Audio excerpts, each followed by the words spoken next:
வணக்கம் மக்களே. இந்த வீடியோவில் நிஃப்டி கம்மிங் வீக் ட்ரெண்ட் எப்படி இருக்குது, அதை எப்படி பார்க்கலாம், அனலைஸ் பண்ணுறது. தென் சப்போர்ட் அண்ட் ரெசிஸ்டன்ஸ் லெவல்ஸில் எங்கே இருக்குது, ஃபர்தராக ஃபால் ஆகுமா, ட்ரம்ப் சும்மா இல்லாமல் நியூஸ் விட்டார்.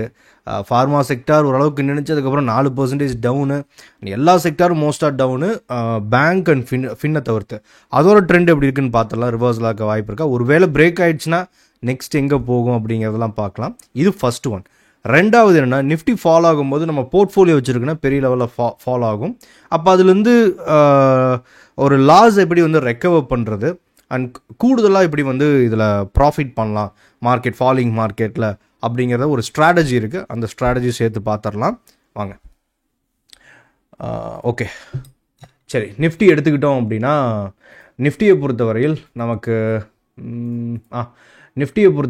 நமக்கு ரெசிஸ்டன்ஸ் அப்படின்னு நம்ம எடுத்துக்கும் போது இந்த 23,028 ஒரு நல்ல லெவலாக இருக்கிறதுக்கான வாய்ப்புகள் பிரகாசமாக இருக்குது. ரெசிஸ்டன்ஸாக இதுக்கு கீழே இருக்கிற வரையும் நம்ம வர பையிங்கை பொறுத்தவரையில் நீங்கள் ஒரு இன்ட்ராடே எடுக்கணும்னு ட்ரை பண்ணுறீங்க அப்படின்னா, ஸ்கேல்பிங் மாதிரி ஏதாவது பையிங் கார்டுனா ஸ்கேல்பிங் மொமெண்டம் ட்ரேட் அந்த மாதிரி ஏதாவது பண்ணலாம்.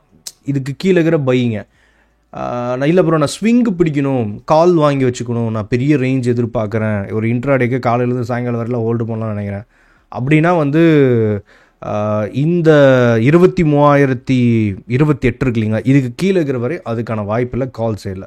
அது கீழே இருக்கும்போது உங்களுக்கு ஏதாவது ஸ்கேல்பிங்கான என்ட்ரி இருந்துச்சுன்னா கால் சைடில் எடுங்க. இல்லைன்னா செல்லு உங்களுக்கு சிக்னல் காட்டினா மட்டும் இந்த பெரிய ஸ்விங்கு பிடிக்கிறதுக்கு செல்லுக்கு மட்டும் புட்டுக்கு மட்டும் நம்ம யோசிக்கலாம் அதை பற்றி.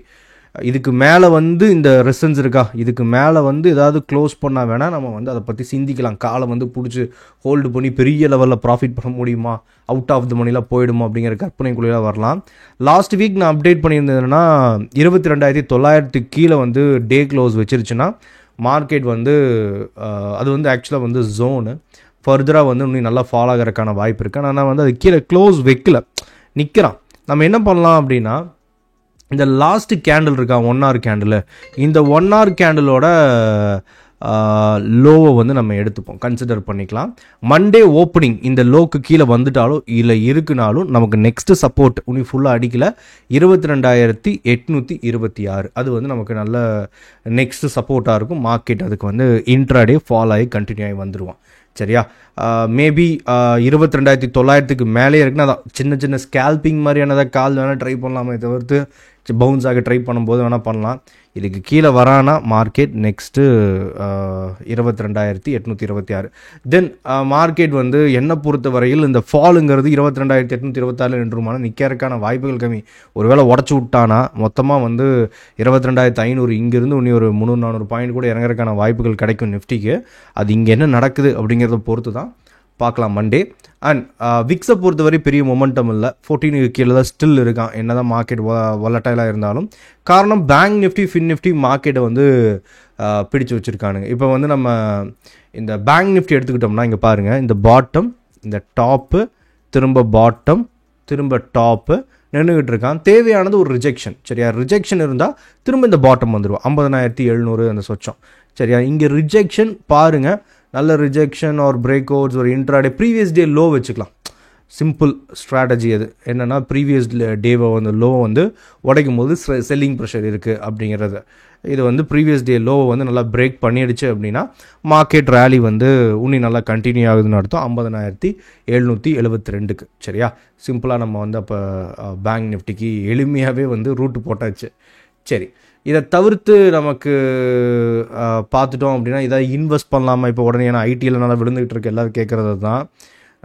ஸ்டாக்ஸை பொறுத்தவரை இப்போ ஸ்விங் ஆர் நீங்கள் ஒரு ஐடி செக்டாரில் உடனே போய் இன்வெஸ்ட் பண்ணுறது அவ்வளோ நல்ல விஷயமா இருக்காது. இனியும் பாட்டம் அடிக்கலை ஃபுல், என்னை பொறுத்தவரை ஐடி செக்டர்லையும் பாட்டம் அடிக்கலை.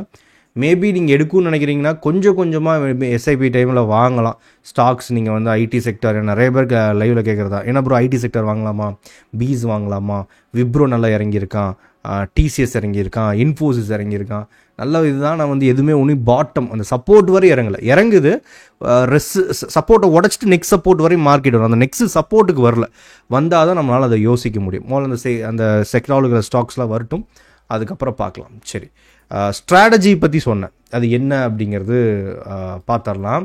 இப்போ ஒரு ஸ்ட்ராட்டஜி போர்ட்ஃபோலியோ இறங்குது, இப்போ மார்க்கெட் நல்லா விழுந்துக்கிட்டு இருக்கான், ஒரு இது ஆப்ஷன் செல்லிங் ஸ்ட்ராட்டஜி தான், பையிங் ஸ்ட்ராட்டஜி கிடையாது.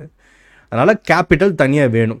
இப்போ நீங்கள் ஒரு 1 லட்சம் 2 லட்சம் ஒரு 3 lakhsக்குள்ளே நீங்கள் வந்து ஒரு நல்ல ஒரு இன்வெஸ்ட்மெண்ட் பண்ணியிருக்கீங்க அப்படின்னா மேபி இது வந்து நீங்கள் ட்ரை பண்ணலாம். ரொம்ப கம்மியான இன்வெஸ்ட்மெண்ட் பண்ணியிருக்கும் போது அது வந்து செட் ஆகாது. மேபி 10,000 50,000க்குள்ளே தான் ப்ரோ இருக்குன்னா செட் ஆகாது.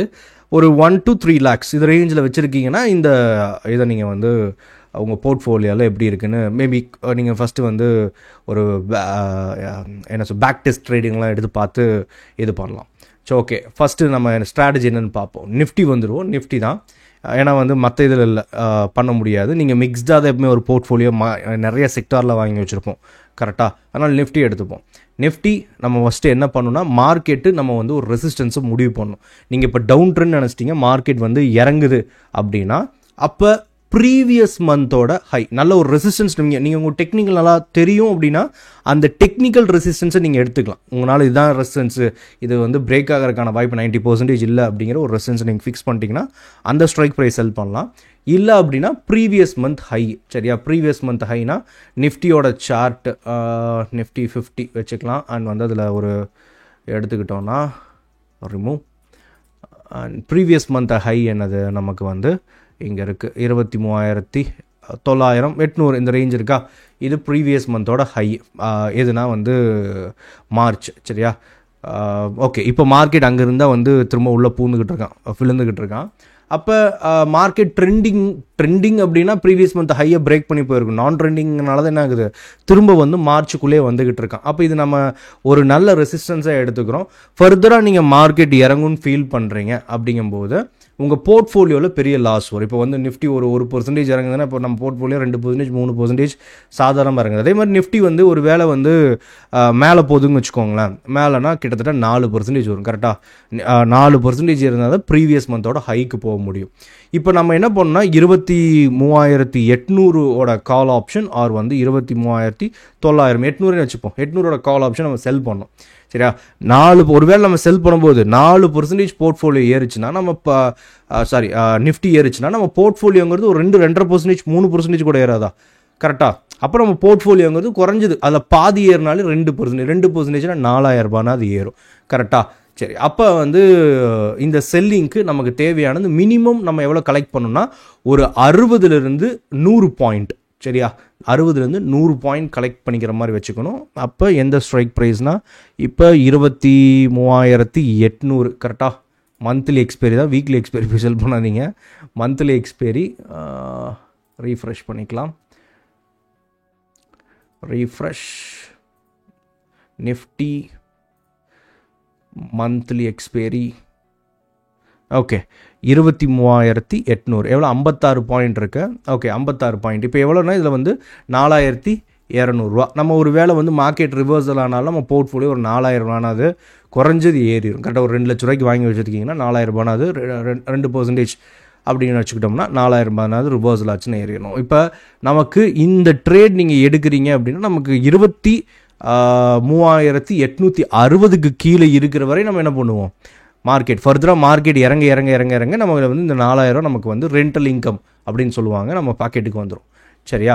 ஒரு வேளை சடனாக ரிவர்சல் ஆகுது ப்ரோ, அன்லிமிட்டட் லாஸ் நீங்கள் போட்டிருக்கேன் எனக்கு பயமாக இருக்கே அப்படின்னா அப்போ என்ன பண்ணலான்னா நம்ம இங்கேருந்து ஒரு 200 to 400 பாயிண்ட்ஸ் தள்ளி பை பண்ணிக்கலாம்.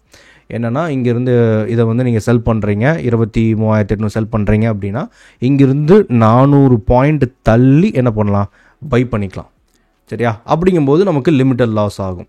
இல்லை ப்ரோ எனக்கு வந்து நான் வந்து ஆப்ஷன் செல்லரு, நான் ரிஸ்க் எடுக்க தயார்னா அப்போ வந்து நம்ம இந்த கேலண்டர் ஹெட்ஜிங் சொல்லுவாங்க.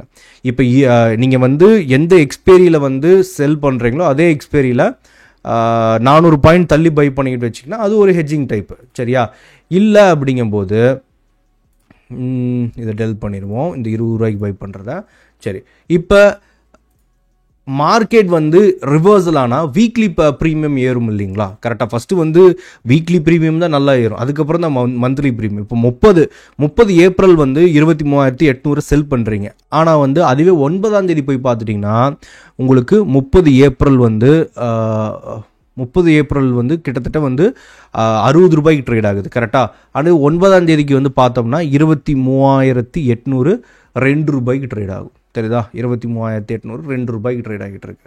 அப்போ நம்ம என்ன பண்ணிக்கலாம், இங்கே 1 ரூபா 2 ரூபாய்க்கு மந்த்லியில் எந்த கான்ட்ராக்டை செல் பண்ணுறோமோ அது இங்கே பை பண்ணிக்கலாம். நமக்கு மார்ஜின் பெனிஃபிட்டும் கிடைக்கும்.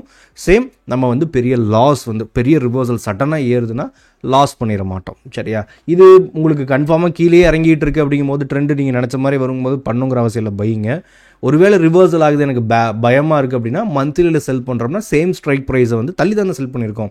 சேம் ஸ்ட்ரைக் ப்ரைஸ் வீக்லி ஆர் வந்து 17 இந்த மாதிரிலாம் பார்த்தீங்கன்னா ரொம்ப கம்மியான ப்ரீமியமில் ட்ரேட் ஆகும். பை பண்ணி வச்சிட்டோம்னா பெரிய லாஸ் வராது, கொஞ்சம் அந்த கான்ஃபிடென்ட்டாக உட்காரலாம். அந்த மாதிரி இதுக்கு என்ன செல் பண்ணுறதுக்கு நமக்கு அந்த தேவையான கேபிட்டல், அதாவது ஒரு 1.25 லட்சம் வேணும். நீங்கள் பை பண்ணும்போது இந்த மாதிரியான சின்ன ப்ரீமியமாக மார்ஜின் பெனிஃபிட் நமக்கு கிடச்சிடும். நீ நிறைய ஃபயர் ஃபைட்டிங் டைப் இருக்குது, ஃபுல்லாக ஏறும்போது மாற்றுறது அடுத்தடுத்த வீடியோவில் நான் சொல்கிறேன் என்னென்னு. இது ஜஸ்ட் வந்து இது ரெண்டல் இன்கம் ஸ்ட்ராட்டஜின்னு சொல்லுவாங்க. ஒரு போர்ட்ஃபோலியோஸ் ஒரு லாஸ் வருது மார்க்கெட் இறங்கும் போது, அப்போ எனக்கு வந்து சின்ன ஒரு 10,000 லாஸ் வருது, அதில் ஒரு 4,000 ரூபானாவது நான் எப்படியா ரெக்கவர் பண்ணிட மாட்டானா அப்படின்னு நினைக்கும் போது இந்த டைப்பில் ஒரு 2 லட்ச ரூபா 3 லட்ச ரூபாய்க்கு நம்ம வந்து போர்ட்ஃபோலியோ ஹோல்டு பண்ணும்போது ஒரு 4,000 ரூபாய் ஒரு மாதம், ஒரு 3 மாதம் நிஃப்டி இறங்கிக்கிட்டே இருக்குது.